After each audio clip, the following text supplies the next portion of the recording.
جب وہ صفحات دیکھے تو ایک ہفتے تک میری طبیعت بحال نہیں ہو سکی۔ ڈرتا نہیں ہے موت سے یہ فاقہ کا ذرا، روح محمد اس کے بدن سے نکال دو۔ اصل معاملہ یہ ہے کہ وہ ہم کو ڈی سینسیٹائز کرنا چاہتے ہیں۔ ہم کسی ایسے عدالت کے فیصلے کو نہیں مانتے، ہم بوٹ کی ٹھوکر پہ رکھتے ہیں۔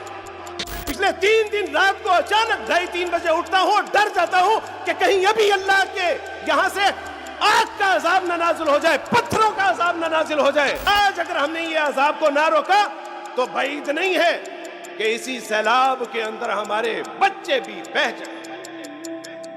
نحمدہ و نصلی علی رسولہ الکریم، اما بعد، اعوذ باللہ من الشیطان الرجیم، بسم اللہ الرحمن الرحیم۔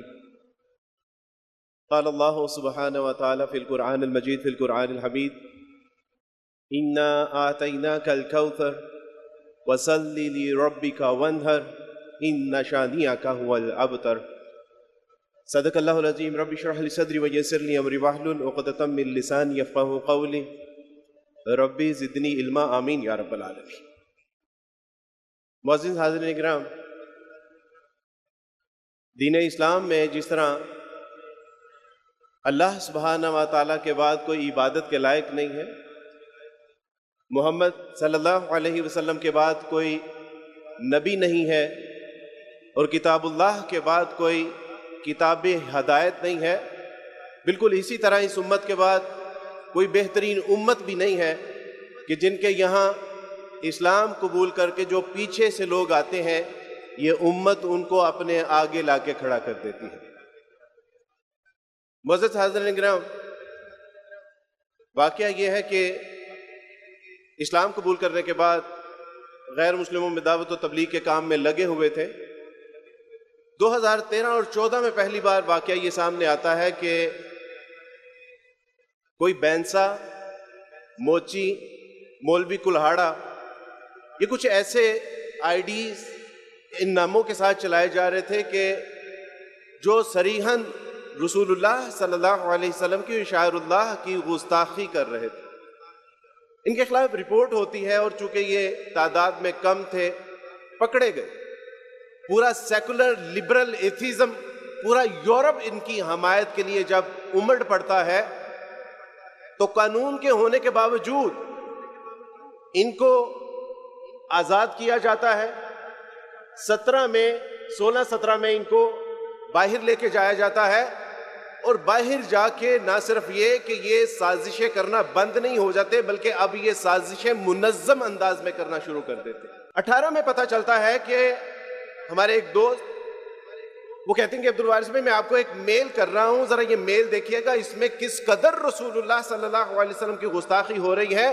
اور جب وہ صفحات دیکھے تو ایک ہفتے تک میری طبیعت بحال نہیں ہو سکی۔ اس گستاخی کی نوعیت یہ تھی کہ اللہ، رسول اللہ، مقدسات، صحابہ کرام، امہات المومنین اور قرآن مجید کی آیات کو جسم کے گندے اعضاء کے مقامات پر لکھا ہوا۔ مختلف اداروں سے رابطہ کرنے کے بعد انہوں نے کہا کہ آپ ان نمبروں پہ اطلاع دیجئے۔ ان نمبروں پر اطلاع دی، لیکن کچھ نہیں ہوئی۔ 2019 میں پھر مجھے ایک دوست نے کہا کہ عبدالوارث بھائی، اب یہ سوشل میڈیا پہ گند بڑھتا جا رہا ہے۔ اس کے حوالے سے ہم نے FIA میں رابطہ کیا۔ 2019 اور 20 گزر جاتا ہے، لیکن FIA اس پہ کوئی عمل درآمد نہیں کرتا۔ وہ کہتے ہیں ہمارے پاس اس طرح کے افراد کو پکڑنے کے لیے انسٹرومنٹ نہیں ہے، ہمارے پاس وہ ایپ نہیں ہے، سافٹ ویئر نہیں ہے کہ جس کے مطابق جو ہے وہ ان کے خلاف کارروائی کی جا سکے۔ ہائی کورٹ میں کچھ احباب، دوست، وکلاء حضرات جب جاتے ہیں تو ہائی کورٹ یہ آرڈر کرتا ہے، ڈائریکشن دیتا ہے FIA کو کہ آپ کو مسئلہ کیا ہے۔ اگر یہ صریحاً گستاخیاں ہو رہی ہیں، جائے نماز کے اوپر سیکچول ایکٹیویٹی کی جا رہی ہے، تسبیحوں کے ساتھ گندے اعضاء کو ملا جا رہا ہے، بغیر کپڑوں کے جائے نماز کے اوپر ایسی پوز بنا کے تصویریں شائع کی جا رہی ہیں، وہ کہہ رہے ہیں کہ ہمارے پاس کوئی ایسے جو ہے وہ سافٹ ویئر نہیں ہے، ہمارے پاس ایپ نہیں ہے۔ ہائی کورٹ یہ ان لوگوں کے لیے ہے جو لوگ یہ کہتے ہیں کہ یہ FIA کی اپنی سازشیں ہیں۔ FIA نے تو ہائی کورٹ کے آرڈر کے اوپر پہلی بار جو ہے یہ کارروائی کرنا شروع کی، اور اس کے بعد ان کے خلاف پکڑ دکڑ شروع ہوتی ہے۔ لاہور میں، کراچی میں، اسلام آباد میں، فیصل آباد میں، سیالکوٹ میں، راولپنڈی میں، اور یہاں تک کہ 400 افراد پکڑے جاتے ہیں، ان کے خلاف انکوائریز ہوتی ہیں، موبائل سے ڈاٹا نکلتا ہے، ڈی این اے ہوتا ہے، فرینزک ہوتی ہے، جرح ہوتی ہے، اور ان کو سزائیں سنا دی جاتی ہیں۔ آج ہمارا دیندار طبقہ، جہاں میں علامہ صاحب کو مبارکباد دینا چاہتا ہوں، وہاں علماء اکرام سے میں یہ شکایت بھی کرنا چاہتا ہوں کہ اتنی تاخیر کر دی ہے کہ پورا پاکستان اس غلط فہمی میں مبتلا ہے کہ یہاں کوئی بلاسفیمی بزنس گینگ کام کر رہا ہے، جبکہ علامہ صاحب اس بات کے گواہ ہیں کہ 2023 میں علامہ صاحب کے پاس یہ تمام شواہد لے کے گیا تھا کہ علامہ صاحب یہ ہو رہا ہے، لیکن علماء اکرام کہہ رہے تھے کہ بالکل کام کرتے رہیں لیکن اس کو پبلسائز نہ کریں، کیونکہ ہماری عوام اتنی باولی ہے کہ یہ اتنی کیوریوسٹی میں مبتلا ہو جاتی ہے کہ کیا ہو رہا ہے، کہاں ہو رہا ہے، کس طرح کا ہو رہا ہے اور کون کر رہا ہے۔ جب اس کو دیکھنے کے لیے جائیں گے تو اس گند کے اندر یہ مبتلا ہو جائیں گے۔ اس لیے علماء اکرام یہ کہتے رہے کہ اس کو پبلسائز نہیں کرنا، آپ اپنے کام کرتے رہیں، اور اچانک 2024 جنوری میں ایک نیشنل ادارہ جو ہمارا قومی ادارہ ہے، اس کی ایک اسپیشل برانچ کی رپورٹ لیک ہوتی ہے، اور اس رپورٹ کو ایک بیانیہ بنا کر پیش کیا جاتا ہے کہ کوئی ایسا گینگ ہے جو کام کر رہا ہے۔ یہ 2024 سے پہلے کہاں تھے؟ ہمارے پاس ایسے ملزموں کے والدین کی، مجرموں کے والدین کے ایسے معافی نامے ہیں کہ جس میں انہوں نے لکھ کے دیا ہے کہ ہاں ہمارے بچوں سے یہ غلطی ہوئی ہے، ہم اس کو تسلیم کرتے ہیں، ہم معافی نامہ لکھ کے دیتے ہیں، آپ کوئی معافی کی صورت نکالیے۔ جب علماء کرام سے بات کی تو انہوں نے کہا کہ یہ معافی کی کوئی صورت نہیں ہے، اس میں ہم بے عمل ہو سکتے ہیں، ہم کمزور ہو سکتے ہیں، بے غیرت نہیں ہو سکتے ہم، اور وہ 29 نہیں جن کا ہم بار بار تذکرہ کر رہے ہیں کہ 29 قرآن جس کے اوپر ایجیکولیشن ہے، انسانی گندا مادہ جس کے اوپر پڑا ہوا ہے، 29 نہیں ہے۔ یہ 3 دن پہلے کا واقعہ ہے، آپ پتہ کر لیجئے، جڑا والا میں 3 قرآنوں کے اندر گند لگا کے ان کو بند کر کے ان کو الماریوں کے اندر رکھا ہوا ہے، اور انتظامیہ نے اس معاملے کو دبانے کی کوشش کی۔ انہی دنوں میں سمندری روڈ کے اوپر ایک گاؤں ہے، اس گاؤں کے اندر بھی سیم یہی واقعہ ہوا ہے کہ اس قرآن کے اندر کسی نے گند کر کے اس کو بند کر کے رکھا ہوا، اور ساتھ میں قرآن مجید کے صفحات کے ساتھ وہ گند صاف کر کے وہ مسجد میں بکھرا ہوا ہے۔ یہ 29 وہ ہیں جو FIA سائبر کرائم نے ایویڈنس کے طور پہ رکھے ہیں، نہ جانے کتنے۔ آج کا مسلمان ہم سے یہ پوچھتا ہے کہ کیا مسلمان اس طرح کی گستاخی کر سکتا ہے؟ مجھے آپ بتائیں کہ مرزا غلام احمد قادیانی مسلمانوں کا بچہ نہیں تھا؟ تسلیمہ نسرین مسلمانوں کی بچی نہیں تھی؟ سلمان رشدی مسلمانوں کا بچہ نہیں تھا؟ کر سکتا ہے۔ ابوبکر قدوسی صاحب نے بتایا کہ کئی ایسے بچے جو ملحد ہو چکے ہیں اور کہتے ہیں کہ باپ کے ڈر سے نماز پڑھتے ہیں۔ میرے استاد خاور رشید بٹ صاحب، ان کے مدرسے میں ایک بچہ ہے جو اسلام چھوڑ چکا ہے۔ میں 3 ایسے بچوں کی کاؤنسلنگ کر رہا ہوں جن کے مسلمانوں کے بچے عیسائی ہو چکے ہیں۔ کیوں نہیں کر سکتا؟ سوال یہ ہے کہ ثبوت کیا ہے؟ اگر آپ کو لگتا ہے مدارس میں، مساجد میں ہماری بڑی بڑی جماعتوں کے لوگ، ایک ختم نبوت کی سب سے بڑی جماعت جو یہاں پہ تائید کر کے گئے ہیں، انہی کے نچلی سطح کے لوگ کہہ رہے ہیں کہ یہ سب ڈرامے بازی ہو رہی ہے، آئیں ہمیں بھی تو بتائیں۔ پچھلے 3 دن رات کو اچانک 2:30 بجے اٹھتا ہوں اور ڈر جاتا ہوں کہ کہیں ابھی اللہ کے یہاں سے آگ کا عذاب نہ نازل ہو جائے، پتھروں کا عذاب نہ نازل ہو جائے۔ اپنے بچوں کی طرف دیکھتا ہوں تو آنکھ میں آنسو آ جاتے ہیں کہ اللہ، آج اگر ہم نے یہ عذاب کو نہ روکا تو بعید نہیں ہے کہ اسی سیلاب کے اندر ہمارے بچے بھی بہہ جائیں۔ ہاں، کسی کو لگتا ہے کہ اس کا بچہ بچی، اس کا عزیز رشتہ دار ظلم و ستم کا شکار ہوا ہے، بتائیں۔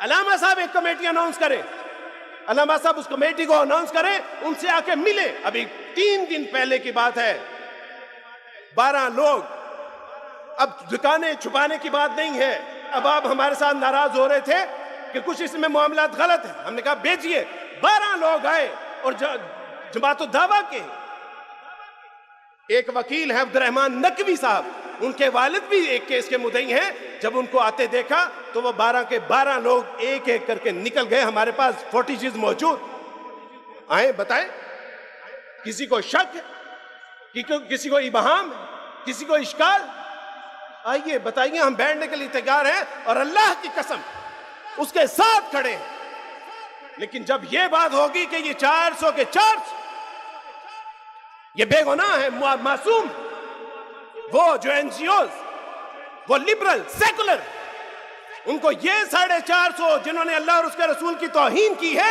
یہ مظلوم تو نظر آتے ہیں، فلسطین کے مظلوم نظر کیوں نہیں آتے؟ وہ سندھ میں قحط میں مبتلا نظر کیوں نہیں آتے؟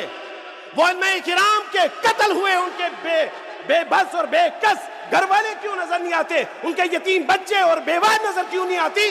ہاں، اگر ان کے حق میں آواز اٹھتی ہے تو ان کے کہ جو 450 لوگ اللہ اور اس کے رسول کی توہین کر کے بیٹھے۔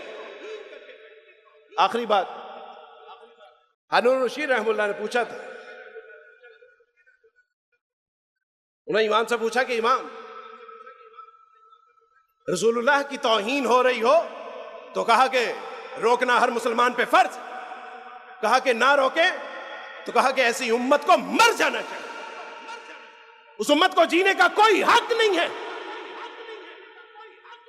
آج یہاں پر صدر کی بات کی جاتی ہے، وزیر اعظم کی بات کی جاتی ہے، جنرل کی بات کی جاتی ہے، کرنل کی بات کی جاتی ہے، عدالتوں کی بات کی جاتی ہے تو توہین عدالت لگا دی جاتی ہے، اور رسول اللہ صلی اللہ علیہ وسلم کی بات کی وقت سب کی انسانیت یاد آ جاتی ہے۔ Your humanity on my foot۔ نہیں مانتے ہم ایسے عدالتوں کے فیصلے کو کہ جو رسول اللہ صلی اللہ علیہ وسلم کی ناموس کے حوالے سے قانون کو نہیں مانتے، ہم کسی ایسے عدالت کے فیصلے کو نہیں مانتے، ہم بوٹ کی ٹھوکر پہ رکھتے ہیں۔ میرے دوستو، بھائی بزرگو، یہ کیوں ہو رہا؟ آخری بات سمجھا کہ میں اجازت چاہوں گا کہ یہ ہو کیوں رہا۔ ہمارے بزرگ ڈاکٹر اشفاق بابا جی کے نام سے مشہور لکھا کرتے تھے، انہوں نے کہا کہ اصل میں سیکولر لبرل، یہ بے دین طبقہ اصل میں یہ دین کو گالی دینا چاہتا ہے لیکن یہ دین کو گالی دے نہیں پاتا، اس لیے یہ غصے میں مولوی کو گالی دیتا ہے۔ لبرل، سیکولر اور بیزار، یہ یورپ زدہ لنڈے کے جو لوگ ہیں، دراصل یہ کسی صورت بھی 295C کے قانون کو نہیں ماننا چاہتے۔ اب یہ 295C کو اگر سیدھا ہٹ کریں گے تو ان کو پتا ہے کہ پورا مسلمان ڈرتا نہیں ہے موت سے، یہ فاقہ کا ذرا روح محمد اس کے بدن سے نکال دو۔ اصل معاملہ یہ ہے کہ وہ ہم کو ڈی سینسیٹائز کرنا چاہتے ہیں۔ اسکول میں دیکھ لیجئے، کالج میں دیکھ لیجئے، یونیورسٹیوں میں دیکھ لیجئے، بے حیائی کا بازار ہے جو گرم۔